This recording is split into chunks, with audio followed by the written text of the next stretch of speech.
I believe that really LinkedIn has been instrumental in supporting my career advancement and my transitions at every point in time. So especially because in 2010, in 2012, in 2014, and in 2016 with the final role at Monash, these were not really roles. I applied for them, but I was tapped on the shoulder or I contacted people through LinkedIn to let them know that I was interested.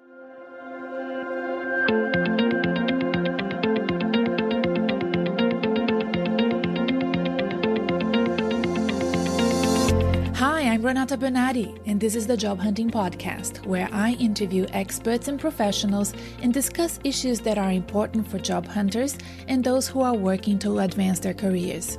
So make sure that you subscribe and follow, and let's dive right in. Happy New Year, everyone! This episode goes live on the first week of 2022, and I'm taking a break from podcasting to enjoy the Australian summer. And I'll be coming back with new episodes for you very soon. Today, I'm rebroadcasting an episode that I think is perfect for January. Because did you know that during January, job search spikes to a year high? And many people also use the break to update their LinkedIn profiles. So in this show, I share my journey and evolution using LinkedIn, how I updated my profile and activity over the years in line with my career plans. I share the results I got and how they helped my career advancement. And I also share how I use these same tips and ideas to help my private coaching clients and also to do my LinkedIn audits. To help you further, from the episode show notes, you can download a free resource that I've done for you. It's my LinkedIn checklist. This will help you get started on your LinkedIn review and ensure that you're ticking all the boxes on your LinkedIn to get your profile and activity noticed in such a way that helps your career progression. If you want to take it a step further with your LinkedIn update, after all, LinkedIn is now critically important for career advancement, you can book a LinkedIn audit with me on my website, renatabernarde.com. The audit is very comprehensive. I analyze your profile top to bottom, providing you with feedback, and I analyze your activity and give you ideas and recommendations on how to best spend your time on LinkedIn. This is all recorded, and the video is yours to keep, so you can go back to it and do the updates one by one with me guiding you along the way. If you want me to review your LinkedIn, go to my website right now and book a LinkedIn audit with me. There's a link in the episode show notes, or you can go to renatabernarde.com. It will be my birthday the week that this episode is aired. I am turning 50 and it seems so surreal. I hope that I'm at the beach enjoying a sunny day with my family and friends, and I'm wishing you a lovely start of the year. Now let's enjoy this episode and learn how to make LinkedIn work for you. Do I talk about LinkedIn too much? I don't know. I was thinking about this last night and I can't help myself. It's such an important aspect of job hunting and career advancement, career stability to be part of LinkedIn. And I'm always asked about this. People come to me for coaching about this. I do my LinkedIn audits. So of course, I'm a big fan. And Melbourne is yet again in lockdown. So all of the events and networking opportunities that we were hoping to do in the coming days are now cancelled. That is the same for Sydney and many other cities around Australia and indeed around the world. So LinkedIn is our avenue. It's our opportunity to catch up with others, find out what others are doing, and let others know what we're up to. Have you updated your LinkedIn profile since you set it up, or since you got your new job or on a promotion? In the last 12 months, have you updated your LinkedIn profile, or indeed have you posted anything of your own, not liked or commented on other people's posts? If not, you may be missing out on leveraging from LinkedIn big time, and this is what we're going to talk about today. In fact, I'm going to share with you my personal journey and evolution using LinkedIn, how I updated my profile over the past decade or so, and maybe you can learn from what I've learned and learn from my mistakes and from my successes on this platform. Over time, I have changed careers, changed jobs, and I have had many good results through LinkedIn. In fact, I believed LinkedIn has helped my career advancement big time. I can't do an exact correlation. LinkedIn update equals Renata got a job, but there are lots of coincidences, and you know what I say about coincidences. A lot of coincidences is a pattern, and therefore we can make some assumptions about it. So today, as I said, we're going to talk about my personal journey and evolution on LinkedIn when it comes to my presence and messaging and how I have updated my profile and activity over the years. We are going to talk about the results I got and how I believe LinkedIn has been instrumental in supporting my career advancement and my transition into my own business, and how I've been intentional and had a strategy in mind all along. I'm sharing my top 3 things that I think you should consider doing right now to elevate your executive presence on LinkedIn. So those are a few takeaways from me from listening to this podcast. And I'm going to suggest to you how you can take further steps to guarantee that the time that you spend on LinkedIn pays off and brings you the connections, the network, invitations, and opportunities in your career in the short, medium, and long term. And when I say opportunities, I do mean job opportunities. We're not wasting any time here or beating around the bush. I really want the LinkedIn activity to bring big results and that investment of time and energy to pay off for you. But before we dig in and work out all of those different points that I discussed right now with you, I want to invite you to subscribe to this podcast if this is the sort of content that is important to you. If you are a professional in the corporate sector, not-for-profit, or government, then this is for you. If you're an executive, you could be in a senior position, you can be a middle manager, you could be a project manager, an accountant, a marketing professional, communications engineer. You are a white-collar worker, you're probably going to benefit from listening to this podcast. So why not subscribe, follow? If this is the sort of thing that you think add value to your career, please rank it 5 stars wherever you found it. Normally it's iTunes. Like it and give us a review. It really helps. And in addition to the podcast, I have a weekly newsletter that comes out every Tuesday morning, Australian time. So you may get it on Monday if you are overseas somewhere. And I have a lot of free resources for job hunters. So you can go to my website. It's renatabernarde.com, RENATABERNARDE.com. And you can find the addresses and the links on the episode show notes. So just look for the show notes wherever you found this podcast. There will be lots of links and more information about me, my services, and the free tools and resources that I give all my listeners to help them out. Okay, now,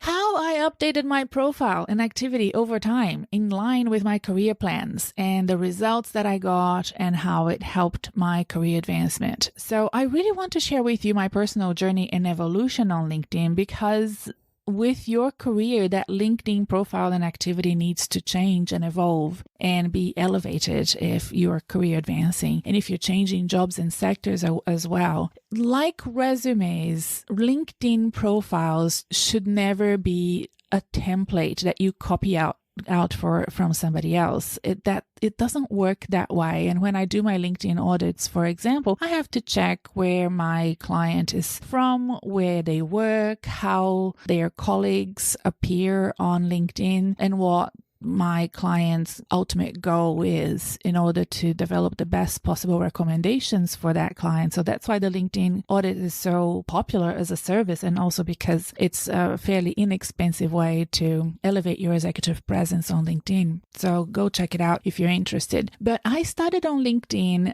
back in 2008. I've been on LinkedIn for a long, long time. And I found out I had to be on LinkedIn. I knew about the platform, but I found out I really needed to use it, and I use it professionally as well. When I went to the United States to visit 8 universities as part of my job at Monash University, we were looking at some international accreditations and also looking at student experience. I received a fellowship from Monash to study student experience best practices overseas. And I went overseas, and they also asked me to look at international accreditation opportunities as well, which is very important for university rankings, but that's by the by. You don't need to know about that. It's too much information. But I remember going especially to Northwestern and UCLA, which is not a coincidence because those two MBAs are fairly great for marketing people. And, I'm not surprised that the two people that I met that were in charge of student experience for MBAs told me about LinkedIn and how important it was for their students and for the promotion of their MBAs and how students had to have their profiles. And I was sold. So I came back to Monash and I said, okay, our MBA students, in fact, all of our business students and all of our master's students should have a LinkedIn profile. Monash wasn't that keen.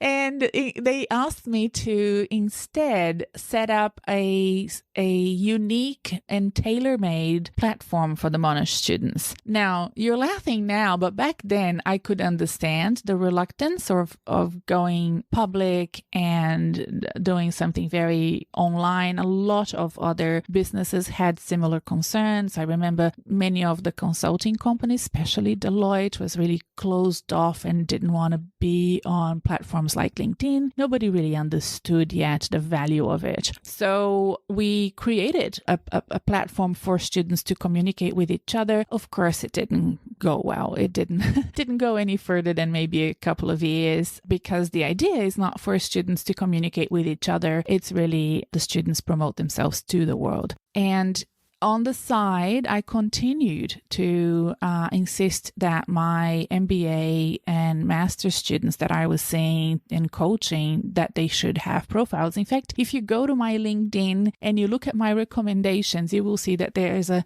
time between 2008 to 2010 that I got lots of reviews or recommendations from those amazing students who are now doing so well and so well professionally. And I'm in touch with many of them still. And that was because we were all setting up our own LinkedIn profiles and using all the different tools, and recommendations were already a big thing back then. And we were playing it safe and being quite considerate of our employers. And I remember also that my boss and I decided to invite, I think it came from our office, the invitation for this guru from overseas to come and talk and convince the powers that be at the university that adopting LinkedIn was a good thing. And I think after we got that message across, it became easier and easier for LinkedIn to be adopted by also our academics and the professional staff and the whole faculty, in fact. And that's, how it is now. Every university, every business has a big presence on LinkedIn these days. And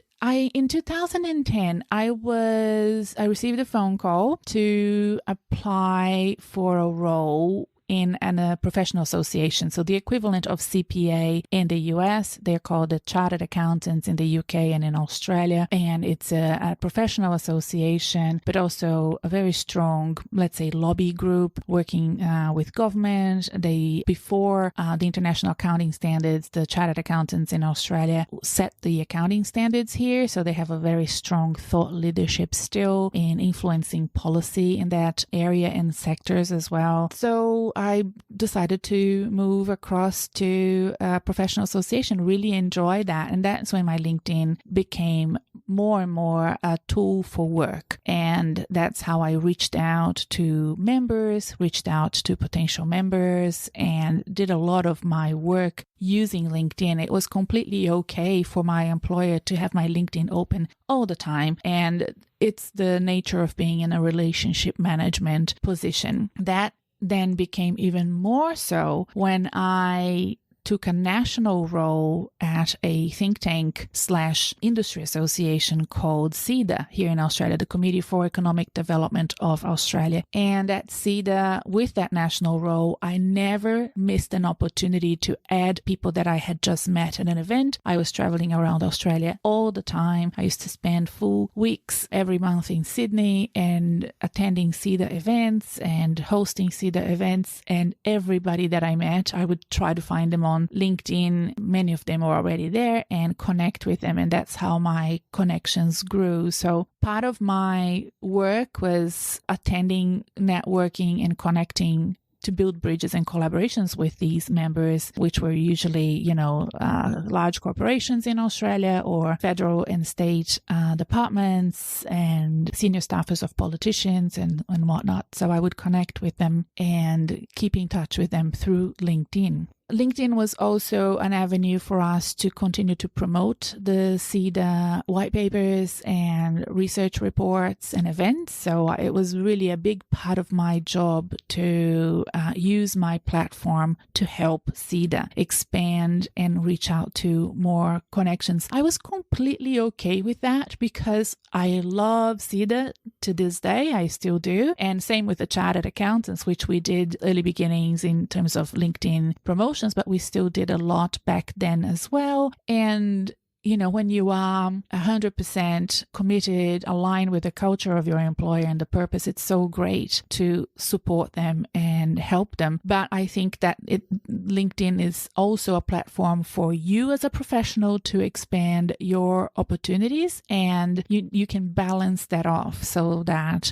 some of it is exposure for your employer and some of it is exposure for you. And that's a really important aspect of how I coach and what I discuss with clients. And it really, again, depends on the sector and how comfortable they are in helping their employees and so on. So we discuss that and we find the right recipe and balance, let's say, to help them leverage LinkedIn for themselves as well, or 100% for themselves if either their employer doesn't have exposure on LinkedIn or they don't feel comfortable or their jobs are not really about marketing and communicating on LinkedIn, which mine, were. It was part of my job as a business development person and relationship management person. In 2014, at the end of that year, I took a CEO role with a not-for-profit organization, and things had to change a lot on my LinkedIn when I took that role. There couldn't be any conflict of interest. I was a top cat and it was a top job for an organization that dealt directly with ministers and the Prime Minister and CEO. So I had to find a new tone, find a new narrative, and understand that as the CEO, I was one of the key advocates and champions for my organization. And in fact, if you are in that situation, it's really important to have a good conversation with your senior execs or your board to identify who the right spokespeople are for your organization. I learned a lot from CEDA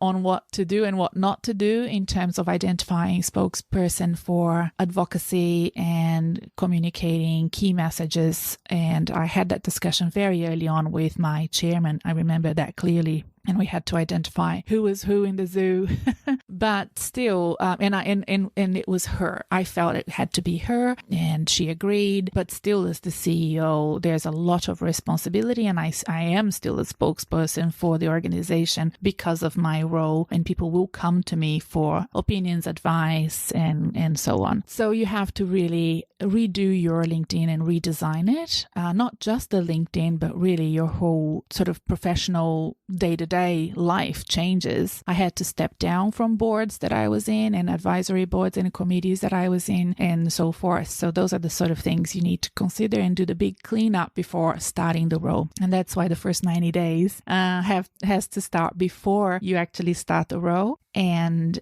we talk about that in the Job Hunting Made Simple program. And I discuss that a lot with my clients. I have done a podcast about the first 90 days. So I can link below if you're interested in learning a little bit more about that. When I left that role, it was when was it? 2016, end of 2016. I can't remember. And there was a sense of freedom and liberation that was really important to me. So when my gardening leave and my time was up, I redid my LinkedIn again. Not only because I had to look for work and I took time off and I rested and I had a wonderful supporting friend coach in Sue Zablud and two coaches that helped me step in and then step out of that role in Andrea Hull Brown and Denise Fleming. They're well-known leadership and executive coaches in Australia. So I had a lot of advice from them, but you take the advice and then you make it your own.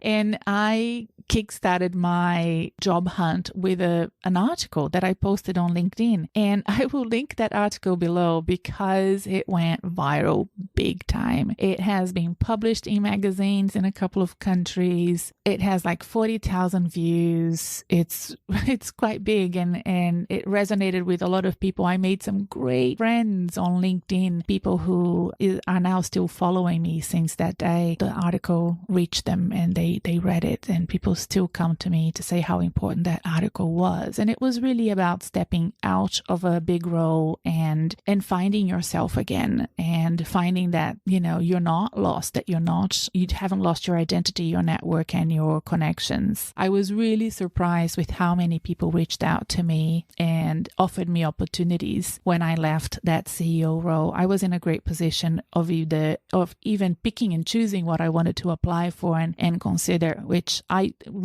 was so afraid of stepping down from that role, and it was actually a very good thing that happened to me. And that freedom allowed me to write and express myself in my own way with my own voice, which you can't do when you're in a senior executive position. And that freedom, I made the most of it until, of course, I got another job and went back to Monash University and had a great time working initially as kind of a chief of staff to a new deputy vice chancellor, and then moving on for reasons of it being a startup portfolio and lots of convoluted things that happened in the environment, politics, and how things were evolving. I ended up probably biting way more than people thought I was supposed to or responsible for, and had a very interesting time at Monash until I was made redundant at the end of 2018. And again, when you join a very big bureaucratic bricks and mortar institution, you have to adapt your LinkedIn yet again to match what the expectations are for that organization. I was lucky that I had a boss in the Vice Chancellor, Ken Sloan, who is now going to be the Vice Chancellor of a university in the UK, so he's leaving Australia. He had a very big presence on all social media platforms, his Facebook, his LinkedIn, his Twitter. He's quite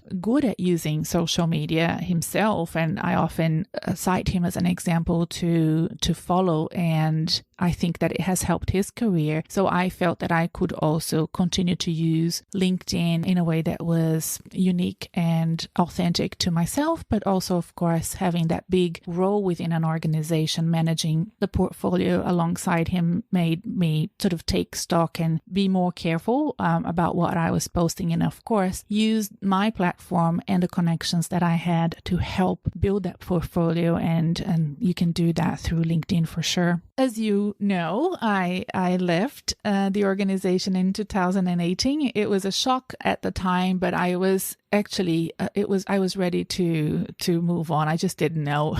Back then, I was quite surprised that I was made redundant. I knew redundancy packages were going to happen. I just didn't know I was going. But I saw some of my colleagues at my level leave quietly. And then I realized that, yeah, this could really happen to me too. And when you're in that situation, when you're quite senior, you are given lots of options. And, I had a great boss, as you know, and the HR manager, Bridget Connors, was fantastic, and they had given me a lot of freedom and opportunity to choose how I exited the organization. But I said, no, I want to exit and let people know that I'm being made redundant. A lot of people in senior roles don't let others know that they have been made redundant. They make it look as it was their own choice. And that's fine too. No judgment. Of course, you have to think about what's best for your career, what you'll feel more comfortable with. But I was completely comfortable leaving. And I didn't want people to think that it was my choice, because it wasn't. And because I was really committed to my role and that portfolio, and I wanted it to succeed despite all of the terrible federal politics, frankly, that we have in terms of research and development in Australia. And, I really wanted that role to become bigger and that portfolio to succeed. So it wouldn't make any sense for my personal branding if I had told people that it was my choice to leave. So I had to say, no, I was made redundant and this is the reasons why, X, Y, and Z. And I was comfortable with that, but I'm very thankful that they allowed me all of those opportunities. And of course, it is a privilege. Not everybody has that opportunity to make a choice, right? And I left, and a couple of weeks later, I received a call from a friend who is a researcher, and she said, look, there is this great CEO role for you. And it was a foundation. It was the size and the scope and the network that would be a very smooth transition for me. And my heart just sank. I didn't want it. I didn't want it. And I didn't know what to tell her because she was so keen for me to come in for a chat with the powers that be and for me to be considered for that role. She thought it was a good fit. There were other people that were also talking to me about the fit. In fact, the person who started that foundation and chaired it originally. But still, I didn't want it, and I decided to take a big leap of faith and bring forward my plan to have my own business. Now, this plan had always been in the works, and it was always something that I wanted to do. I just didn't think it would be in my 40s. I thought it would be in my 50s. I thought I had a few more executive jobs in me before I started my business. And in fact, if I want to shut down shop now and go back to the corporate sector or the not-for-profit sector, I feel like I can do that and it would be fine. But I just really love having my own business. And I started off with consulting, and that went really well up until the COVID times. And then when pandemic started, March 2020, I lost all my retainers, and they were really interesting retainers, but they were very bricks and mortar, and they were retainers that for priorities that have since disappeared. You know, we had green projects and physical incubator projects and just being, with Watermark International, taking care of and running physical events in their new office. In fact, I don't even know what happened to that beautiful new office because I don't think anybody's back there yet, or if they are, they're definitely not full time. So as you can see, all of the projects were really, very 2019 and, transforming a very large organization, transforming their energy to green energy when nobody's actually physically there, now for the past year and a half. It just makes no sense. So those projects were canceled and we haven't picked them up. And in fact, I'm transitioning the Pantala business consulting brand to be an outplacement solution for businesses that want to restructure and lay off staff and want them to be very well taken care of. So I want the programs that I'm running for individuals, to also be available for corporations and companies and businesses that want me to take care of their people. And I'd love to do that. So that's something that I plan to do more formally. I do that informally, and I have quite a few clients that have come to me through their employers, but I want to really go and challenge the traditional outplacement solutions in a very near future. So if you have any ideas for me or would like to discuss this with me, look at the episode show notes, find my email and get in touch. I'd love to talk to you about outplacement solutions for organizations. And I had to change my LinkedIn again when 2018 came, right? So I did that. It had to become more of a LinkedIn for business, which is different. And it's one of the biggest mistakes people make when they start following me, is that they start following me and doing what I do on LinkedIn, forgetting that I'm not an executive anymore. And I wouldn't recommend my clients to do what I do. What I'm doing is I'm promoting my business, and that's very different. And in fact, now we're in 2021 and my business is doing so well. The career coaching, the group coaching, the programs that I have on demand on my website, the consultations, LinkedIn Audit, the Reset Your Career workshop, which is on demand. It's all going so well that I have reinvested in branding. The podcast has a new brand. You may have seen it. My LinkedIn profile has changed. I opted out of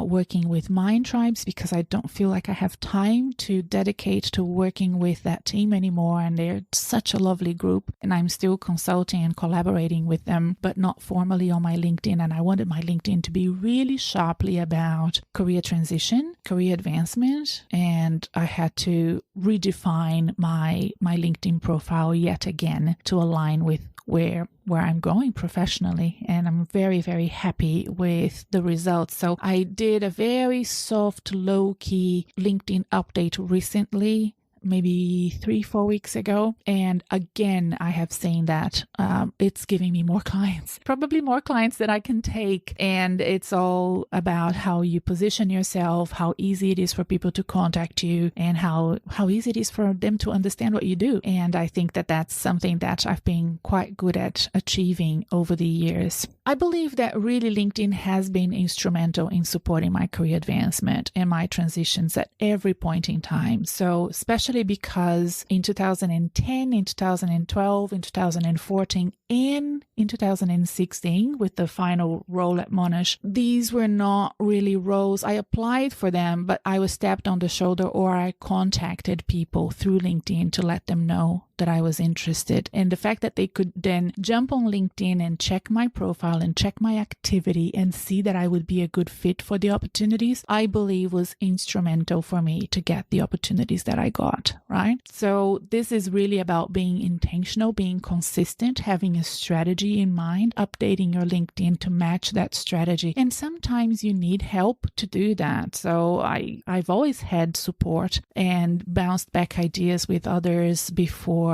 taking a new leap and a new tipping point in my career. And always the messaging has to be really good and sharp and clear so that connections, headhunters, recruiters, colleagues, like-minded people that find you on LinkedIn understand what you do. And I get a lot of messages. So this week, for example, I got maybe 2 new clients from LinkedIn, and 4 or 5 messages about people that want to connect with me, and they have booked time in my calendar to do so. And I very strongly believe it's because of the recent updates that I've done. Yeah, and I think that I'd love to share with you the 3 things that I strongly believe you should do right now to elevate your executive presence on LinkedIn. So these are the takeaways for you. Your top banner on LinkedIn, the one that has your photo and the background photo, the heading, the education, where you work, etc., contact details, that's your blue chip real estate. Invest in getting that bit right. If anything, if you don't have time, if you don't want to do it, at least that top heading needs to be spot on. And it's important for you to understand what spot on is. Spot on is not do what Renata is doing, which is unfortunately something that a lot of people that are not clients of mine but follow me, they tend to follow what I do and replicate. And I just wish that they could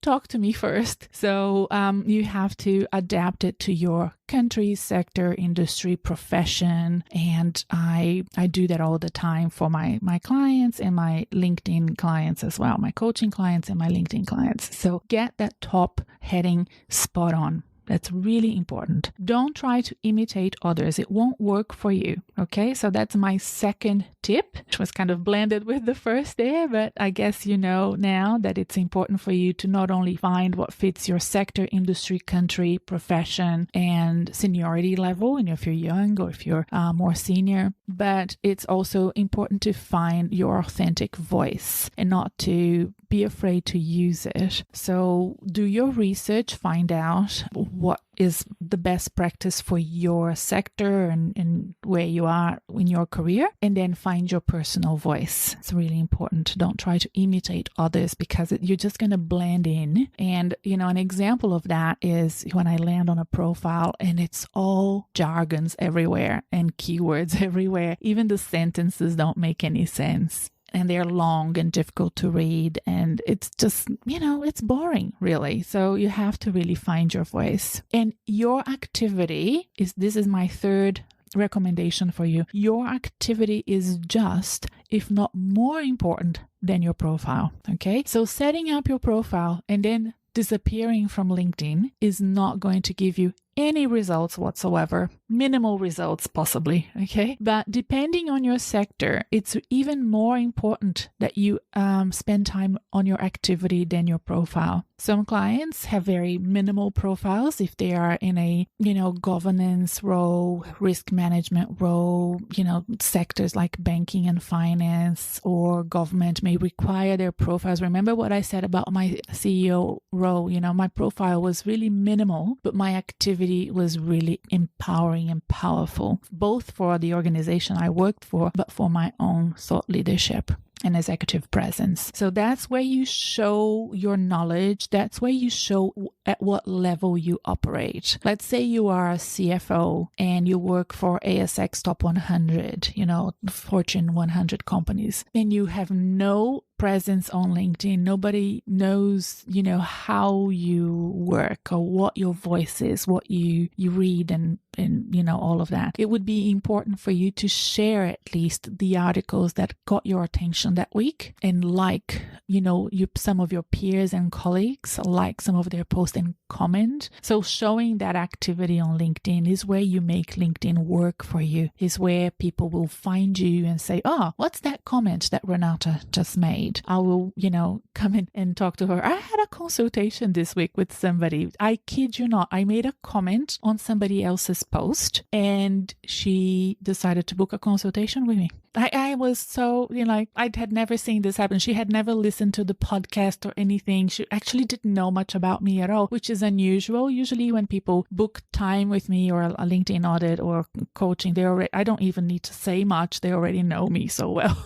They feel like they know me because they hear my voice on the podcast. But no, she said, no, your answer was just so spot on. I found your profile and I booked a consultation with you. And I'm like, okay, this is cool. So this can happen to you too. If somebody is looking out for talent, they may find you through the activity. Now, I want to suggest how you can take a step further to guarantee the time you spend on LinkedIn pays off and brings you the connections, the network, the invitations that will support your career in the short, medium, and long term. You have to think long term about these things and you have to be consistent. And remember that if you do a LinkedIn audit with me, which is my first suggestion, right? It's really cool. Like I have a lot of clients and testimonials, which I'm yet to update on my website. So I really hope to do that in the coming months, that tell me that once they activate the recommendations that I make for their LinkedIns, their profile